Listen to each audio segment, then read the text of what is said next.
blood bags. The ads, Well, you know, Quebec rapes the rest of Canada in terms of money. It's just unbelievable. We have transfer payments and equalization payments, then there's the outright grants that most people don't even see, then there's the interest-free loans, and then there's the Canada Export Development Corporation that guarantees products mostly from Bombardier into the States and into other parts of the world that they probably will never get paid for. We're looking at hundreds of billions of dollars over the years, hundreds and hundreds of billions of dollars, maybe as much as $500 billion over the years. Then all of a sudden Ontario wakes up and they say, well, wait a minute, you know, there's something wrong here with the way the money's divided for health care. How come Quebec, with 7.2 million people, gets all this money, and Ontario, with 12 million people, gets proportionately so much less? So, you know, you can screw everybody for just so long, but at one point someone's going to wake up and do the math. So they changed the way they apportioned health care money federally. But not to take away the largesse that Quebec has enjoyed over the rest of Canada for so many years. They gave Quebec the same amount of money. But they decided health care should be apportioned on a per capita basis. And how else would you do it anyways? So if you've got 12 million people, and if everyone's going to get $1, so Ontario should get $12 million. And if Quebec has 7 million people, and everyone gets $1, then Quebec should get $7 million. I mean, it doesn't cost more to take care of health care in Quebec than it does in Ontario, or PEI for that matter, or person to person. So that's how the federal government decided to reapportion the distribution of health care dollars. What happened right away is that Ontario all of a sudden got 25% more than it was getting in the past. Quebec ran with this.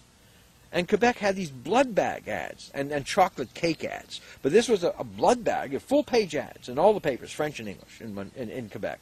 And it showed a big bag, this size, with Ontario, and a bag 25% smaller for Quebec, showing that Quebec is getting screwed out of 25% of its health care funds.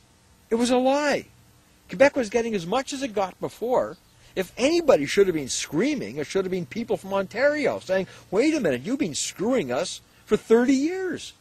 You've been giving all this extra money to Quebec and so much less to us when it's Ontario that pays the freight for all of Canada anyways. But when I saw these ads, I looked and said, no, this isn't right. I said, how can the Montreal Gazette run this? It's a lie. How can La Presse, or now Montreal, Le Devoir, how can they run these ads? These are lies. It's not even a distortion.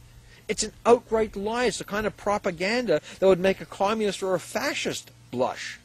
So I sued them. I sued all of them. I sued the Quebec government. I sued the Gazette, La Presse, the Journal Montréal, Le Devoir. I went after all of them. I want a full retraction. This isn't right. Then all of a sudden the Gazette starts writing editorials saying, well, the ads are a lie. Well, fine, Mr. Gazette. If the ads are a lie, why did you publish them? How can you willingly, knowingly publish a lie? So what, you get $10,000, $15,000, $20,000 for your full page? So for a couple of bucks you're willing to lie? To cheat the people of all of Canada, but specifically the Anglos of Quebec again? For a couple of bucks? Well, we won the suit. Then the Advertising Council said, we're not allowed to publish the fact that we won it. It's remarkable. But guess who had a radio show with a huge audience? And guess who didn't give a damn what the Advertising Council said?